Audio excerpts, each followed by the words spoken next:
Hey man, it's Small on the mix, most lit in the 206 now. Watch this, watch this, watch this. Hey man, happy new year to everybody.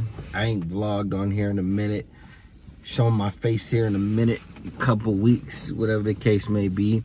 But you know, it's finna be a great year. Got a lot of things planned. Gonna be way more active this year on everything we do.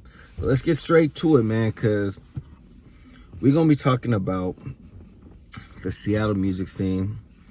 From my perspective, you know, I've been in the PNW for a minute. You know what I'm saying? Like I got real pain here. I remember when Blue Scholars were still out here doing music in the early days, the More Gangs and all that. Even some of the people that tried to creep in through the early days of the party scene with their music. So you're gonna have me, not have me, but y'all gonna hear me say some names that some of y'all know, some of y'all don't know. But salute to everyone who's still grinding out there doing what they're doing when it comes to the music stuff, because it's still needed in our scene. You know, I feel like we have a little bit of everything going on, but we need to start emphasizing more on the craft of what we got going on here. So there's been a lot of controversy on what's going on with the music scene, and it's just been stagnant. Where's it been? Where are the artists? Where's the music? But some people could argue that there's been projects dropping, right? Different people, you know, the newer cast, the younger ones, you know. Shout out to the Osuka K's, cause you know I'll be ear to the streets. Shout out to the It's P's, shout out to them, you know, dropping consistent music.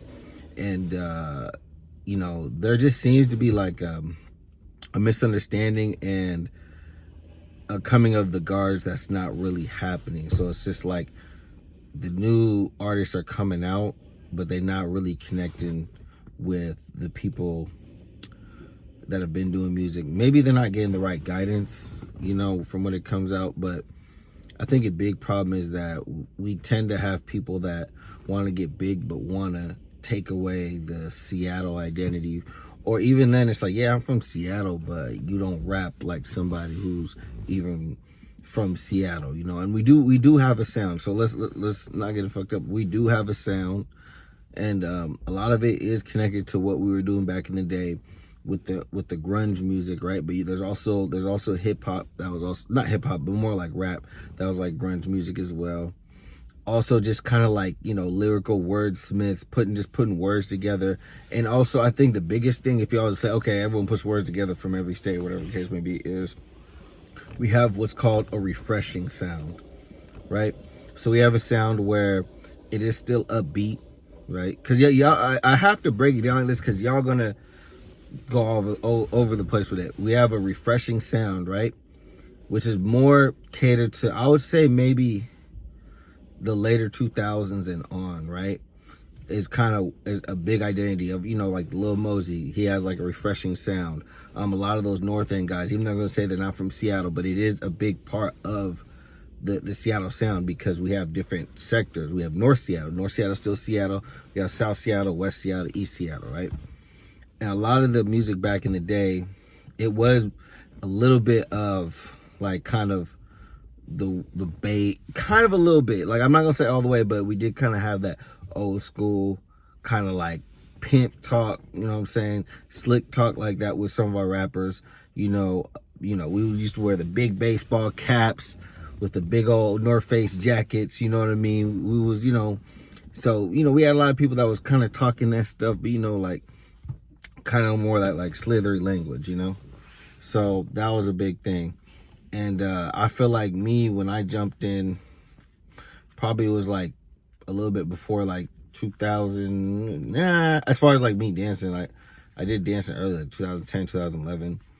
But the music back then, you know, it was more fitting to kind of still that like West Coast-ish sound, you know what I mean? West Coast dudes sitting on low riders, you know, because we have that out here. We also have that culture out here. So it kind of has a little bit more of a spilled California culture. But then we do have a pocket, an underground pocket. See, I'm trying to break it all down for you. We also have an underground pocket of people who just like to like Parappa the Rapper type, you know, type artists as well. That for a while, right, they haven't got the notoriety that they need to get. but it's also because that's like marketing as well. So, like I said, you're gonna see me go kind of back and forth with this, but I'm just trying to tell y'all the elevation, Okay, so like I said, we kind of have that West Coast, speakers in the trunk, bumping in the trunk music. That was kind of early. Yeah, the Sir Mix-a-Lot, but the Sir Mix-a-Lot was it was uppity, it was kind of dance, it was kind of showmanship type sound music, right? We also had that More Gang era, was kind of more the grunges, but I would say it was more like, you had wordsmith, you had people that could rap, like the Nacho Picassos, the Jar of D's, all that, right? So they were dope. They could just not only rap well, put words together well, but they're all unique. None of them sounded, they're all group, right? But they all sounded different. Rest in peace, Steezy Nasa. Well, they was all different. They all brought something different, and they was very good at their shows. People, they had packed out shows. More Gang was really a big staple, and then Macklemore, he's been rapping for a minute too, probably like 12, 13 plus years. So he was slowly getting his name up there. And I feel like as he was going up, I felt like he was kind of separated from everyone else that was kind of doing their thing. So it was almost like Macklemore. And the thing with Macklemore is like, he knew of these artists. He knew of all the other artists I'm telling you about. But it was more like he kind of created his own lane. But they say that lane that Macklemore created is what encompasses like Seattle music, Seattle hip hop. But I would say, like I was saying, it's the refreshing sound. Like I was telling you before, that was like when Macklemore started being up on the uprise, all the other type of music kind of like hit a dip, So that was kind of like, that was basically, where it was going. It was going more to like that refreshing sound, the sound that basically like, kind of shapes what people do now as far as like once you listen to like I'm gonna say Xavier Weeks. So you got Xavier Weeks, you got Lil Mosey, shout out to my boy J Mac. He kind of has that refreshing sound, but it's it's hip hop, but it's like upbeat. The refreshing was kind of also upbeat, but Macklemore kind of told more of a story more than the rest of them, and it was kind of more of a complete artist. I also spoke on like issues, social issues that we had going on in the city as well. And he's kind of more of that activist type rap, but it was still kind of a refreshing sound. You also had Raz Simone too, who definitely spoke on all the issues. Didn't have a filter, didn't give a fuck. You know what I'm saying? But he was still, from the CD. So you understand, we had, when I'm naming all these names, you understand how nobody kind of really sounds like nobody. And if y'all know like a Lil Mosey, you already know like what he sounds like. But anyways, with all that mumbo jumbo I just said, right? The marketing was about who knew who was connected to who.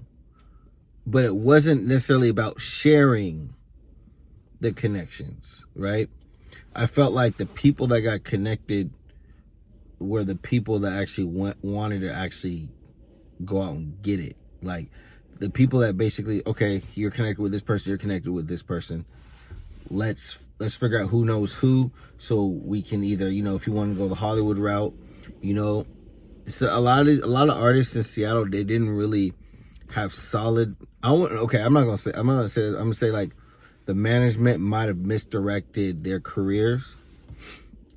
They might have had some sort of financial backing, but I feel like maybe the money was allocated the wrong way and spent the wrong way, So there's a lot of artists that you're gonna see that are floating around that are known right in the city, right? But I would say the most revered artists to me kept. And I would say, when I mean most revered, I'm talking about in the city, not outside the city. Mostly in the city. I would say maybe like Vegas and in some California was the ones that kept that real like, gutter sound. Like, like a lot of the South End artists, they keep that gutter sound. So they're going to be revered in the city and some other states.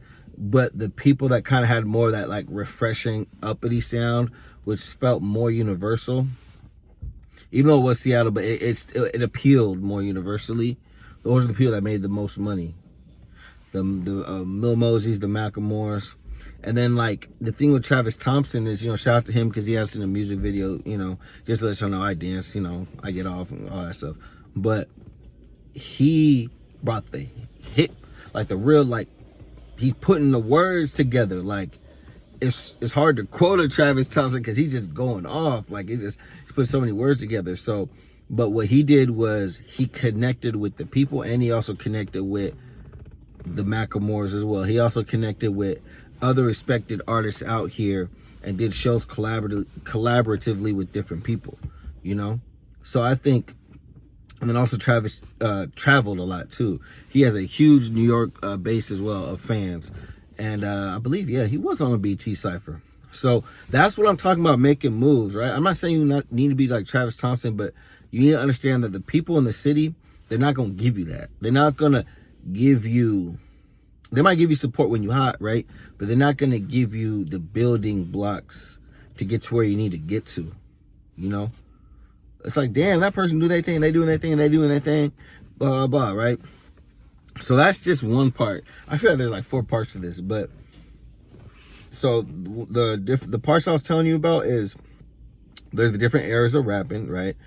Which I feel like it's more the refresh sound. Now it's kind of getting back to the more hood, shit talking sound. But there's a lot of similarities between, I'll be honest, there's a lot of similarities between how they be rapping, in the Bay Area, as far as like that newer wave, that EBK wave, and a lot of rappers in Seattle / Tacoma, like the ones upcoming, they're trying to sound like that now.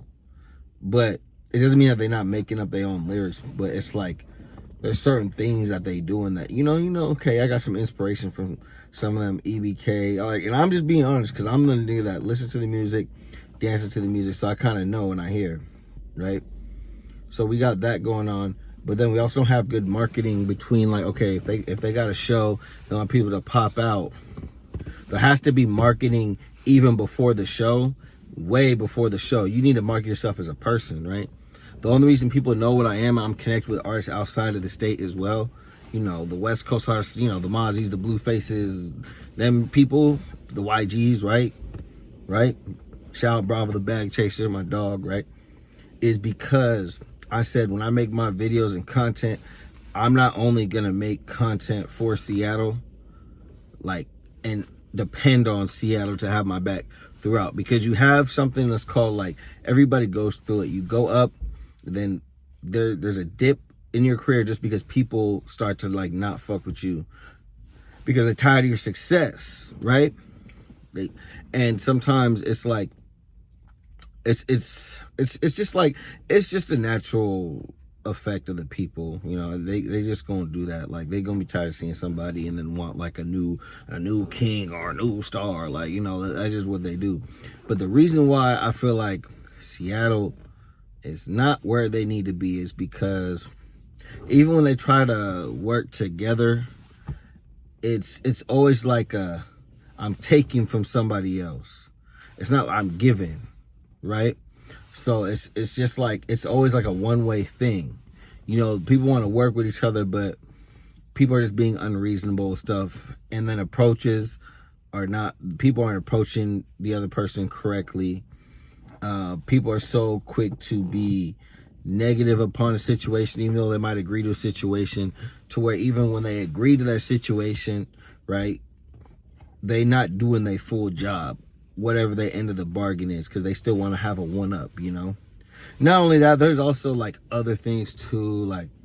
Let's be honest, man, a lot of these niggas, they dealing with bitches, they dealing with women that aren't allowing them to give them enough ample time to not only work on their craft, but to market. They feel like they go to the studio for the 2-3 hours, make they jam, make they song, right? But then that's it. Okay, you make the music video, it's supposed to blow up, submit it to Thizzler, submit it to, Dubsy, whatever, right? And they feel like that's it. But no, I'm telling you, that's not it. You need to show people, who you are on social media, So it's, to me, it's not that hard, but it's like people just make it hard. One thing I realized about all these platforms, YouTube, Instagram, is if you're consistent, they're gonna reward you. What's this? Like, they're gonna reward you. When I mean I'm talking about these social media platforms. They're going to reward you. So y'all just need to be consistent, not only with the music, but with the presence of who you is, right? And what happens is we get so busy, we doing stuff, however you get your money, but if you really want it, you're gonna want to make the time to do it. And that's why people still be jealous of me, because like they see I be out here making moves, but not only making moves in the city, they see me by some of their favorite artists and like, how is he there and I'm not there, you know? And then some of the people that I be seeing at Rolling Loud and blah blah blah, it's like, okay, we get it, you at Rolling Loud, but there's strength in numbers, right? If you know another dope artist out here I'm talking about an artist that's doing their thing. So artists that's doing their thing, they need to have that be shown, right? They need to market that as well. Not only put in the work, but like you have to show your consistent presence. That way, when you are coming up to certain people that are known, right? That are, whether it's an artist or whether it's someone that came from your same hood, your same clique, whatever, you know what I'm saying? Like that's already up in there, in the door. Cause there's some people that are from the city that don't rap, but they are connected to the rappers. They're producers. You know what I mean? We have producers out here. We have people that work. We have people that work at shows and shit like that, right? That can offer some insight and can also get you connected, but you have to show up to the events. There's a lot of events, a lot of not concerts, but there's also like just little socializing events that you can go to outside of Washington, that you can get connected with some of these rappers or some of the people behind the scenes that be working with these rappers.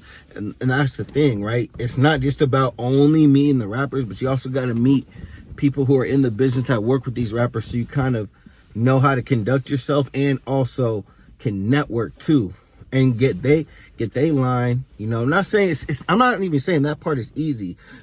It's gonna be easier when you promote yourself though, when you show yourself out. Like, go on TikTok, be consistent, have your song playing in the background while you doing some funny shit. Do it over and over again. I just hit 3 million views in 7 days. Just trying some shit, on Instagram. You can go on my page at C-Malloway if you want to see. But like, that's what I'm saying. Like, we need to have, okay, the conversations is cool, but some of y'all just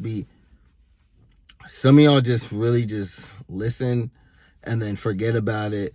Go start to fuck on some bitches and start to, I get it, and I get it, like, salute to all my niggas, doing what they be doing with that. But it's like, if you're going to do that and you're going to make music, right, you got to put your all into everything. The marketing, show them that you can have some fun, You already got, and the reason why I keep mentioning the women is because niggas love women out here. The reason why you don't see a nigga for a while and he's not doing music consistently, because he's dealing with women. He's dealing with, I'm telling you, I know this firsthand. It's not because these niggas ain't talented. It's not because these niggas don't got bread. So we're not going to do this whole niggas don't got money. It's where you allocating your money. Niggas be talking, they got stacks and stacks of dollars, just finished gambling and shit like that, but they still be jealous of me or jealous of anyone else that does social media in Seattle and that meets these people. It's because that has an effect, right? When you network with certain people. Because I've had artists be like, hey, I got, can you send this CD? Like, can you send this? Blah, blah, blah. You ain't even asked me to dance to it. You ain't even asked me to listen to it. You asked me to send it to one of these artists. And that's the worst thing, because how can I co-sign something I ain't even listened to? Like, I hope y'all getting some gems from this. I hope y'all really understanding, right? So I already talked about the different eras of music, right? I did that pretty quick. If y'all didn't see that, skip back maybe 5-7 minutes, maybe further, right? But I went through that already. I went through what's wrong. We don't work with each other. When we do work with each other, someone always tries to get something out the other person. It's always a one-way street, And and then we put our money in the wrong place. You know what I'm saying? It's being allocated the wrong way, right? So it's not the fact that we broke and we don't got money and stuff like this. Seattle's the land of opportunity. You're gonna get money out here. So, and then also, right? Because I want to leave this for last. I don't want this to seem this about me. It's about me. It's about me. But y'all ain't reaching out to people. I mean, it's kind of has to do with the last point, but if y'all start reaching back to the dancers, right, which I'm the only, like, really dancer out in Seattle that's really making content on a consistent basis, right? But you got to start looking out to outside influencers of people that don't do what you do but have a following, right? I'll give you a good example. The A.O. Renee's, right? She does skits. She goes crazy. You know, she does Seattle-based skits. She really knows what she's doing. The reason why I like doing content with her because she does real Seattle-type skits, you know? But the thing about it is she could do a skit and have your song in the background, you know? And with the amount of money y'all niggas say y'all make, pay her. You know what I'm saying? You gotta understand, like, we do things, but we have my own emotion. I'm not out here being like, who needs they song dance to? I have that, and I post it every once in a while, but my thing is I be trying to show y'all I be having emotion outside of just doing that. But it's gonna help y'all. That shit's gonna help y'all. Like when we go and make a video to your song and that shit hits 1 million, now it's your song. Now you can start seeing the numbers go up as far as the viewership of your song or your music video. A lot of niggas out here want to make a good ass music video, but don't want to do good ass promotion. You got to do both. Yeah, hey, album just came out, right? It's what y'all say. Y'all post it. But it's not just about that. It's like, why would I give a fuck to listen to what you got to say if you not really showing people why they because there's people, right? When they start to like you a lot, they will spend money on whatever you got going on. That's what you want to be. And that's what a lot of people need to be. People in Seattle need to stop leeching. There's people putting out projects, putting out music. So it's not really just drop music. Not only drop music, but have a campaign, have a storyline. When the music's coming out, maybe have like do like a review with some peers. Go on Instagram Live. Go on TikTok Live. Be like, hey, my new album came out, like, you know what y'all thought. Now, a lot of that will not work that well if you don't pre-promote your project and promote yourself as a person. Do everyday life things. You know what I'm saying? Show them who you are. Oh, I like this person. This person is funny. Show them you being goofy. Show them you being serious. Show them that you're having fun. Show them a day in life. Use YouTube. Use Instagram. Start looking at, okay, I want to be a content creator. What's what I need to do? So as a content creator, right, we make content. But my thing is, for you guys, because you guys do music, you guys are also going to want to make sure that you make content for your music. Make content for your music. Don't just make the music, because a lot of y'all are gifted. But some of y'all do got to find your sound, though. Like I said, y'all, I be hearing a lot of the EBK. I be hearing all the slow beat. I be hearing all that. So we're not doing that. You know? The Bay Area is like my second home, man. Rest in peace. Long live D-Mac, man. Rest in peace, my dog, man. Like, that whole Bay Area movement, man, that's a thing, man. Those really are my brothers, too. I go over there, they always take care of me no matter who it is, you know? So, but hope y'all learned something from this. If it seems like y'all ain't getting it, or y'all still ain't, let me see what y'all respond to this and how y'all think about it. But there's somebody who's really from the Seattle soil that's been doing this for a while as far as entertainment. And at the end of the day, music is entertainment, dancing is entertainment as well. So y'all can take my word for it. And who knows? Y'all could be that nigga in a month, 2 months, but you ain't that nigga because you got all the bitches. You ain't that nigga because you got all the money. You ain't that nigga just because, you know, you got that some sort of aura, fake aura. You ain't that, nigga. It's about having real motion, and motion is not just about those things I just mentioned. Motion is with intention. Moving with intention is motion, man. Ooh, somebody steal that. Motion is moving with intention. All right, man. It's your boy Simalo8. Simalo the Mix Mostly 206. Now watch this, man. Sorry, it's been a long day. Make sure you follow me on all social media platforms at CMALO08, man. We're finna have a part 2. Let's see what y'all say. Leave comments, man. All right, I'm gone.